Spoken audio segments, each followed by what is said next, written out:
Dear student, ई classroom में फिर से आपका स्वागत है। मैं अध्यापक विजय मौर्य आपको कक्षा 12वीं की युवक भारती पाठ्य पुस्तक की जानकारी प्रस्तुत कर रहा हूँ। लगातार कई दिनों से मैं आप तक ये जानकारी पहुँचा रहा हूँ। जो अब तक मैंने पढ़ाए हुए पाठ हैं, उन पाठों से मैं आज आगे आपको ले जा रहा हूँ। आज आप एक नया कविता पाठ जानने जा रहे हैं। आपके ही युवक भारती पाठ्य पुस्तक का पाठ क्रमांक 7 है, जो एक कविता पाठ है। तो प्रस्तुत कर रहा हूं मैं युवक भारती से कविता पाठ क्रमांक 7, जिसका शीर्षक अभी आपके सामने प्रस्तुत हो रहा है।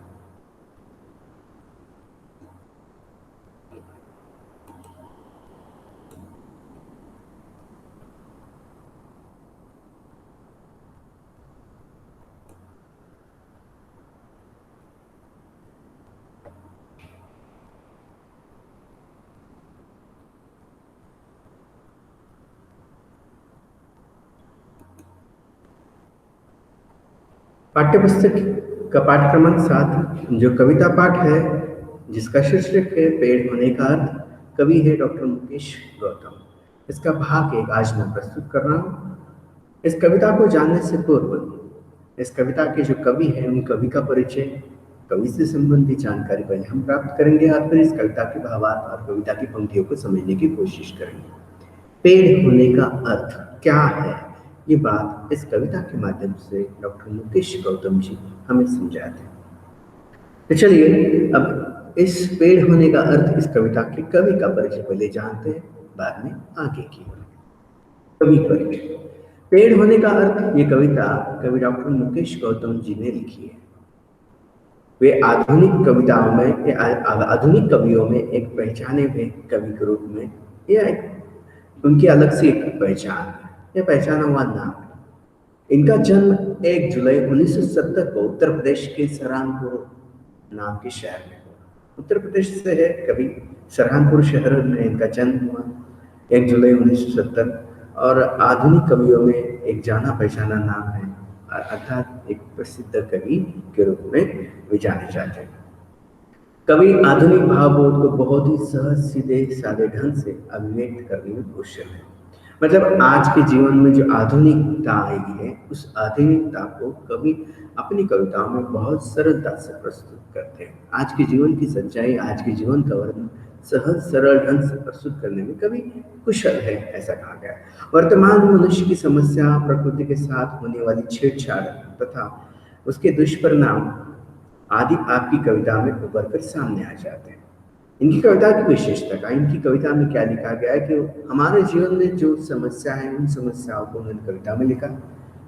और प्रकृति के साथ जाने अनजाने में मनुष्य जो छेड़छाड़ कर रहा है, प्रकृति को जो एक तरह से नोचने की कोशिश कर रहा है, तो ये छेड़छाड़ नोच को कवि ने अपनी कविता में रखा है।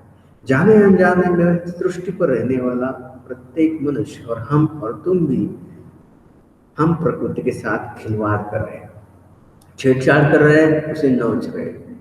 प्रकृति के जो विविध रंग रूप है, पेड़ पौधे, झरने, पहाड़, पर्वत, ये जो प्रकृति के अलग रूप है, इन रूपों के साथ कहीं न कहीं मनुष्य अपने स्वार्थ के लिए छेड़छाड़ कर रहा है, उन्हें तकलीफ दे रहा है या उन्हें नष्ट कर रहा है। बड़े बड़े ऊंचे पहाड़ आजकल मनुष्य नव निर्माण के लिए खोद रहा है, उनका अस्तित्व नष्ट कर रहा है, पेड़ों को काट रहा है, झरनों को अपने हिसाब से मिटाने की कोशिश कर रहा है, उस पर बांध बनाए जाए। जब प्राकृतिक रूप से जो कुछ है, हम मनुष्य उसमें अपनी ओर से कुछ बदलाव रहा है, उसे हम कहेंगे छेड़छाड़। तो ऐसा वर्णन उनकी कविता में। हास्य व्यंग्य के लोकप्रिय कवि डॉक्टर मुकेश गौतम जी हैं। स्टेज मंच पर आपको बहुत पसंद किया जाता है। इसी के साथ आपके काव्य का मुख्य स्वर सामाजिक सरोकार की भावना है। समाज में सामाजिक एकता रहे, ये इनकी कविता का मुख्य भाव रहा है। आपकी भाषा सरल है, सहज है तथा मन को छू लेने वाली है। बहुत सरल, सीधी और मन को छू लेने वाली भाषा में कवि ने कविताएं लिखी है। अब इनकी लिखी हुई प्रमुख कृतियां कौन सी है, मतलब इन्होंने लिखी हुई किताबें। इनके काव्य संग्रह, पहला काव्य संग्रह अपनों के बीच, दूसरा सत्य के शिखर, तीसरा सच्चाई के रूबरू, चौथा वृक्ष के हक में, पांचवा काव्य संग्रह लगातार कविता, छठा प्रेम समर्थक है पेड़, और सातवां है इसकी क्या जरूरत थी। ये हैं उनकी कृतियों के नाम। परीक्षा में इस पर प्रश्न होता है, तो पूछा जाएगा कि कवि के काव्य संग्रह का नाम लिखिए। तब आपको काव्य संग्रह के नाम यहाँ पर ये जो है लिखने होंगे, जैसे कि अपनों के बीच, सतह और शिखर, सच्चाई के रूबरू, वृक्ष के हक में, लगातार कविता, प्रेम समर्थक है पेड़, इसकी क्या जरूरत थी। तो ये इनके काव्य संग्रह, इनकी जानकारी पूछी जाती है। विधा परिचय। विधा मतलब जो कविता हम या आप जान रहे हैं, इस कविता को या इस कविता को क्या कहेंगे, यह कविता का कौन सा प्रकार है। कविताएं तो समय समय के साथ बनती गई है, कवियों ने उन्हें लिखा है, लेकिन इन लिखी हुई कविताओं को समय के साथ अलग अलग नाम मिले हैं। और ये जो कविता आप जान रहे हैं, इसे नई कविता के नाम से जाना जाता है। तो नए भावबोध को व्यक्त करने के लिए काव्य क्षेत्र में नए नए प्रयोग शिल्प और भाव, नए प्रयोग शिल्प और भाव स्तर के पक्ष पर किए गए। प्रस्तुत काव्य नई कविता की अभिव्यक्ति है। ये जो कविता आप पढ़ रहे हैं, इसे नाम दिया गया है नई कविता। इसमें शिल्प और भाव पक्ष में प्रयोग हुआ है। अब शिल्प और भाव पक्ष क्या है, पहले आपको समझना। शिल्प मतलब कविता का शिल्प मतलब कविता की निर्माण की पद्धति। जैसे घर बनाया जाता है, तो घर बनने के बाद हम कहते हैं घर का शिल्प कैसा है। घर तरह तरह की वस्तुओं से बनता है, ईंटों से बनता है, बजरी से बनता है, सीमेंट से बनता है, मिट्टी से बनता है। तो जब घर बनाने के लिए जो जो वस्तुएं इस्तेमाल की जाती है, उन वस्तुओं के आधार पर शिल्प हम कहते हैं, उसका शिल्प अलग है। वैसे कवि भी कविता बनाते समय, कविता लिखते समय उसमें अलंकार, रस, छंद, उसकी शैली, भाषा का प्रयोग करते हैं। तो उस अलंकार, शैली, छंद, भाषा को हम क्या कहेंगे, शिल्प कहेंगे। और कवि के मन में जो भाव, एहसास होते हैं, जो व्यक्त करता है, उसे हम कहेंगे भाव पक्ष। तो नई कविता 1951 से लिखने की परंपरा शुरू हुई, और तब से जो कविताएं लिखी जाने लगी, उसके स्ट्रक्चर में, उसके शिल्प में बदलाव आया, भाव में भी बदलाव आया। पहले कवि अलग भाव व्यक्त करते थे, आजकल के कवि आजकल की समस्या को कविता में लिखते हैं। तो नई कविता की विशेषता क्या है, तो मैं संक्षेप फिर से पढ़ रहा हूँ कि नए भाव बोध को व्यक्त करने के लिए काव्य क्षेत्र में जो नए प्रयोग हुए, शिल्प के स्तर पर, भाव के स्तर पर, उस प्रयोग को नई कविता के नाम से जाना जाता है। प्रस्तुत काव्य भी एक नई कविता की अभिव्यक्ति है। नई कविता आज के व्यस्ततम मनुष्य का दर्पण और अपने आसपास की सच्चाई की तस्वीर बन गई है। अब ये इस काव्य प्रकार की विशेषता। अब इस पर प्रश्न होता है साहित्य संबंधी ज्ञान में, नई कविता का परिचय दीजिए। अब इस परिचय में आप लिखेंगे नए भाव को व्यक्त करने के लिए नए शिल्प और नए भाव पक्ष के स्तर पर नई कविता का निर्माण किया गया है। नई कविता आज के व्यस्ततम मनुष्य के जीवन का एक दर्पण है, आप ऐसा लिखेंगे, और अपने जीवन की सच्चाई को नई कविता प्रकट करती है। ये उसका परिचय आप दे सकते हैं। दूसरा, आपको साहित्य संबंधी ज्ञान पर प्रश्न आएगा कि डॉक्टर मुकेश गौतम जी की रचनाओं के नाम लिखिए। ऐसा साहित्यिक प्रश्न, साहित्य संबंधी प्रश्न होगा। तो उनकी रचनाओं के नाम मैंने पहले ही स्लाइड पर बताए थे। अपनों के बीच, सतह और शिखर, सच्चाई के रूबरू, वृक्ष के हम हक में, लगातार कविता, प्रेम समर्थक है पेड़, इसकी क्या जरूरत है। ये डॉक्टर मुकेश गौतम जी की रचना है। तो इस प्रकार प्रश्न इस पर साहित्य संबंधी आपके पाठ्य पुस्तक में दिया गया। परीक्षा में भी 2 अंकों के लिए इस पर प्रश्न आएगा, जिसे ध्यान में रखना है। चलिए अब काव्य पाठ के परिचय की ओर चलते हैं। ये कविता किस विषय से संबंधित है, इस कविता में कवि कौन सी बात समझाना चाहते हैं, इस कविता से आप क्या जानना चाहते हैं, और इस कविता से कौन सी जानकारी हमें मिलेगी, ये इसमें लिखा है। मतलब इस कविता का उद्देश्य क्या है। प्रस्तुत कविता में कवि ने यह स्पष्ट किया है कि प्रकृति मनुष्य जीवन की धड़कन है, स्पंदन है। पेड़ इसका पोषक तत्व है। पेड़ और मनुष्य के बीच गहरा संबंध है और पुराना संबंध है। आगे चलकर कवि कहते हैं कि पेड़ मनुष्य का सच्चा मित्र तो है, मित्र होने के साथ साथ आदर्श शिक्षक भी है। पेड़ भारतीय संस्कृति को जीवित रखने की सीख देता है और संस्कारशील बने रहने का गुर सिखाता है। वह समाज के प्रति अपनी जिम्मेदारी और प्रतिबद्धता का निर्वाह करता है या करना सिखाता है। पेड़ मनुष्य का हौसला है, हौसला बढ़ाता है, निस्वार्थ भाव से जीना सिखाता है और सच्ची पूजा का अर्थ समझाता है। ये सब बातें इस कविता में। तो पेड़ की महिमा, पेड़ की विशेषता कवि ने ये बताई है और पेड़ से हम क्या क्या सीख सकते हैं। पेड़ हमारा सच्चा शिक्षक है, पेड़ प्रकृति का अंग है, पेड़ हमारा मित्र है और पेड़ हमें संस्कारशील बने रहने का गुरु सीख देता है और पेड़ समाज के प्रति हमारी जो जिम्मेदारी है उस जिम्मेदारी को भी याद दिलाता है। पेड़, ये सब बातें इस कविता से कवि ने समझाई। पेड़ मनुष्य का हौसला भी बढ़ाता है, निस्वार्थ भाव से कैसे जीना चाहिए ये इस कविता से हमें पता चलता है और इस कविता में यही बात हमें ये आपको भी समझने में आने वाली है। चलिए मैं अब सीधे कविता को पढ़ रहा हूँ। कविता की शुरुआत की पंक्तियां इस प्रकार है। आदमी पेड़ नहीं हो सकता। कवि अब कह रहे हैं, कल अपने कमरे की खिड़की के पास बैठकर जब मैं निहार निहारना अर्थात देखना, निहार रहा था एक पेड़ को, तब मैं महसूस कर रहा था पेड़ होने का अर्थ। कवि यहाँ पर कहते हैं कि कल मैं अपने कमरे की खिड़की के पास बैठकर जब खिड़की से बाहर देख रहा था तब मैं महसूस करने लगा, महसूस करना अर्थात अनुभव करना, महसूस करने लगा पेड़ होने का, कि पेड़ होना मतलब क्या है। ये कवि महसूस कर रहे, समझने की कोशिश कर रहे, पेड़ होने का अर्थ क्या है, पेड़ क्या है। ये कवि खिड़की के कमरे से बाहर देखकर समझने की कोशिश कर रहे। आगे कवि कहते, आदमी कितना भी बड़ा क्यों ना हो जाए वह एक पेड़ जितना बड़ा कभी नहीं हो सकता। कवि ने खिड़की के बाहर कमरे से देखकर ये महसूस किया कि आदमी चाहे कितना भी बड़ा क्यों ना हो जाए लेकिन वह पेड़ नहीं बन सकता और पेड़ की तरह नहीं हो सकता।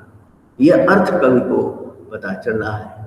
एकांत में कवि बैठे हैं अपने घर के कमरे में और उस घर के कमरे में बैठकर बाहर झांक रहे हैं और झांकते हुए खिड़की से उन्हें पेड़ दिखाई दे रहा है और फिर वो सोच रहे हैं, महसूस कर रहे हैं और सोचते सोचते कवि कहते हैं या महसूस करते कि आदमी पेड़ नहीं हो सकता, पेड़ अलग है, आदमी अलग है। तब कवि कह रहे कि तब मैं महसूस कर रहा था पेड़ होने का अर्थ और मैं सोच रहा था आदमी कितना भी बड़ा क्यों ना हो जाए वो पेड़ जितना बड़ा नहीं हो सकता। या यूं कहूं कि आदमी सिर्फ आदमी है, वो पेड़ नहीं हो सकता, पेड़ नहीं हो सकता। पेड़ देखो अपनी शुरुआत से जब बीज के रूप में वो होता है, तो जब अंकुर फूटते हैं, अंकुर फूटने के बाद छोटा सा पौधा होता है, पौधे के बाद धीरे धीरे एक बड़ा पौधा और फिर एक बड़ा सा पेड़ जब बन जाता है और विशाल पेड़, विशाल वृक्ष जब बन जाता है। आपने तो देखा होगा कि बड़े बड़े ऊंचे ऊंचे इतने विशाल पेड़ होते हैं कि जिसके सामने मनुष्य बिल्कुल छोटा ही नजर आता है। इसलिए तो कवि कहते हैं उन विशाल पेड़ों को कि पेड़ की तरह आदमी नहीं हो सकता। पेड़ होने का अर्थ कवि समझे। वास्तव में बात ऐसी भी सही है कि आदमी और पेड़ में तो अंतर है ही। मनुष्य में तरह तरह की भावना है, पेड़ में भी तरह तरह की भावना है, लेकिन वो भावनाएं दृश्यमान नहीं हो सकती और दिखाई नहीं दे सकती। इसलिए कवि कहते हैं आदमी सिर्फ आदमी है, वो पेड़ नहीं हो सकता, पेड़ नहीं हो सकता। अब देखिए ये जो मैंने पंक्तियां पढ़ी, इन पंक्तियों में आपके पाठ्य पुस्तक के आधार पर या परीक्षा में कृति पत्रिका में कुछ ऐसे प्रश्न आकलन की कृतियां बन सकती है, कुछ शब्द संपदा की कृतियां भी बन सकती है। जैसे देखो, कल अपने कमरे की खिड़की के पास बैठकर जब मैं निहार रहा था एक पेड़, यूं ही आकलन की कृति को पूछा जाएगा। कवि कमरे के बाहर बैठकर निहार रहा था, क्या? पेड़। लिखिए में कृति बन सकती। कवि महसूस कर रहा था, क्या महसूस कर रहे थे? पेड़ होने का अर्थ। आगे कवि कह रहे थे, कवि ने कहा है, क्या कहा है कि आदमी कभी बड़ा, कितना भी बड़ा क्यों ना हो जाए, एक पेड़ जितना बड़ा नहीं कर सकता। तो ऐसे आकलन की कृति परीक्षा में इस पर बन सकती। शब्द संपदा की कृति में पर्यायवाची शब्द लिखिए। जैसे कल के लिए पर्यायवाची शब्द लिखिए, खिड़की के लिए पर्यायवाची शब्द लिखिए। निहारना अर्थात देखना, खिड़की इसे गवाक्ष भी कह सकते हैं पर्यायवाची शब्द। महसूस करना, अनुभव करना, ऐसे शब्द आपको पर्यायवाची शब्द के रूप में पूछे जाते हैं। जैसे आदमी के लिए पर्यायवाची शब्द लिखिए तो मनुष्य, ऐसे पूछा जा सकता है। चलिए अब इस पंक्तियों के भावार्थ और शब्दार्थ को जानते हैं। निहारना अर्थात देखना, लगातार देखते रहना, महसूस करना अर्थात अनुभव करना। यहाँ प्रिंट में कुछ शब्द यहाँ पर गायब हो चुकी है। देखो, देखना में एक ही मात्रा नहीं लगी है, देखते में देखो एक ही मात्रा नहीं लगी है, तो यहाँ पढ़ना है देखते रहना, महसूस करना, अनुभव। यहाँ क लिखा है, तो यह करना चाहिए था, लेकिन प्रिंटिंग मिस्टेक है, कोई बात नहीं, इसे समझ लो। स्पष्टीकरण इन पंक्तियों का कि प्रस्तुत पद्यांश में कवि के मन की बात कही गई है। कवि पेड़ को देखकर जिस प्रकार विचार कवि के मन में आए वो बताया गया है और उसका वर्णन इन पंक्तियों में किया गया है। कवि कहते हैं कि जब मैं एकांत में अपने कमरे की खिड़की से एक पेड़ को ध्यानमग्न होकर देख रहा था, तब सच्चे अर्थों में पेड़ होने का महत्व और सच्चे अर्थों में पेड़ होने का अर्थ मैंने जान लिया। कवि आगे कहते हैं पेड़ के महान होने के विभिन्न कारण हैं। कवि की समझ में आए हुए वो कारण क्या है? कवि कहते हैं, कवि मन में ही विचार करते हुए कहते हैं कि पेड़ मनुष्य की तरह नहीं हो सकता। कवि समझ में आए हुए और बात या विचार यहाँ पर प्रकट करते हुए कहते हैं मनुष्य चाहे कितना भी बड़ा क्यों न हो जाए, लेकिन पेड़ की तरह महान नहीं बन सकता, ऊंचा नहीं बन सकता। पेड़ के अपने स्वाभाविक कुछ गुण हैं, उन स्वाभाविक गुणों की अपेक्षा मनुष्य के गुण कुछ भिन्न है, अलग है। देखिए ना, पेड़ जब छोटे से बीज के रूप में पौधा बनता है, पौधा बनने के बाद जिस तरह आंधी तूफान में, बरसात में, धूप में खड़ा रहता है, उस तरह मनुष्य पूरे जीवन भर खड़ा नहीं रह सकता। मनुष्य तो आंधी तूफान धूप से बचना चाहता है, बारिश से बचता है, लेकिन पेड़ बचता नहीं है, वो उसी तरह डटकर खड़ा रहता है। इसलिए कवि कहते हैं पेड़ और मनुष्य भिन्न है, अलग है और अलग उनकी पहचान है। आगे की पंक्तियां, हौसला है पेड़, अंकुरित होने से ठूठ हो जाने तक, आंधी तूफान हो या कोई प्रतापी राजा महाराजा, पेड़ किसी के पांव नहीं पड़ता है। कभी सोच रहे कि पेड़ मनुष्य से भिन्न क्यों? पेड़ अंकुरित होने से ठूठ होने जाता, ठूठ होना अर्थात सूख जाना, अंकुरित होने से लेकर ठूठ सूख जाने तक पेड़ आंधी तूफान हो या कोई भी राजा महाराजा हो, किसी के पांव नहीं पड़ता, ऐसा कई कहते हैं। मनुष्य अपने पूरे जीवन से बचपन से लेकर बुढ़ापे तक कई समझौते अपनी जिंदगी के साथ कर बैठता है। कई बार हारता है, कई बार किसी के साथ उसका झगड़ा होता है, मनमुटाव होता है और किसी के साथ फिर से वही रिश्ते मनुष्य बना लेता है। तो मनुष्य अस्थिर है, समझौता करता है, लेकिन कभी कहते हैं पेड़ इस प्रकार समझौता नहीं करता। आंधी तूफान हो, कोई राजा हो महाराजा हो, किसी के पांव नहीं पड़ता, झुकता नहीं, हमेशा जब तक है उसमें सांस एक जगह पर खड़े रहकर हालात से लड़ता है। कभी कहते हैं कि पेड़ जब तक उसके सांस में सांस है तब तक खड़े रहकर हालात से लड़ता है। जो भी हालात उसके सामने आए, आंधी आ जाए, तूफान आ जाए, बरसात आ जाए, धूप आ जाए, बवंडर आ जाए, पेड़ हालात से समझौता नहीं करता, खड़ा ही रहता है, ऐसा कवि कहते हैं। इसलिए तो कवि ने कहा है पेड़ मनुष्य से भिन्न है। सड़क, झील या कोई पहाड़, भेड़िया, बाघ, शेर की दहाड़, पेड़ किसी से नहीं डरता है। कवि ने कहा है हालात से समझौता नहीं करता और किसी से भी नहीं डरता है। भेड़िए से नहीं डरता है, बाघ से नहीं डरता है, शेर की दहाड़ से भी नहीं डरता है, पहाड़ से भी नहीं डरता है, सड़क से भी नहीं डरता है, झील से भी नहीं डरता है। पेड़ सड़क के किनारे बढ़ता है, झील के किनारे भी बढ़ता ही चला जाता है, पहाड़ों में भी उगाता है, भेड़ियों की आवाज से उसे डर नहीं लगता। लेकिन मनुष्य पेड़ की तरह नहीं बन सकता, ऐसा कवि कहते हैं। क्यों नहीं बन सकता है? कवि के अनुसार मनुष्य भेड़ बाघ शेर की दहाड़ से डर जाता है, लेकिन पेड़ नहीं डरता है, पेड़ डटा रहता है। इसलिए तो कभी कभी लगता है मनुष्य अलग है, पेड़ अलग है, और मनुष्य होने का भाव और पेड़ होने का भाव मनुष्य कभी महसूस कर रहे हैं, और पेड़ की विशेषता यहाँ पर कभी बताने की कोशिश करें। चलिए अब शब्दार्थ की ओर चलते हैं। अंकुरित होना अर्थात नई कोपल फूटना, ठूठ जाना अर्थात सूख जाना, सूखा तना, बिना फूल पत्तियों वाला जो पेड़ होता है सूखा हुआ उसे ठूंठ कहा जाता है। इस कविता में डॉक्टर मुकेश गौतम जी ने पेड़ की विशेषता का उल्लेख किया। इन पंक्तियों में ही पेड़ की विशेषता को उल्लेख किया है। कवि कहते हैं कि पेड़ में आत्मसम्मान अधिक होता है। कोपल फूटने की प्रक्रिया से तो सूखा तना मात्र रह जाने तक वो किसी के आगे झुकता नहीं। मतलब कवि यह कहना चाहता है, शुरुआत से लेकर कवि कहते हैं पेड़ जब छोटे पौधे से लेकर बड़े पेड़ होने के तक और बड़ा पेड़ हो जाने के बाद सूख जाने पर भी कवि के अनुसार पेड़ कभी झुकता नहीं।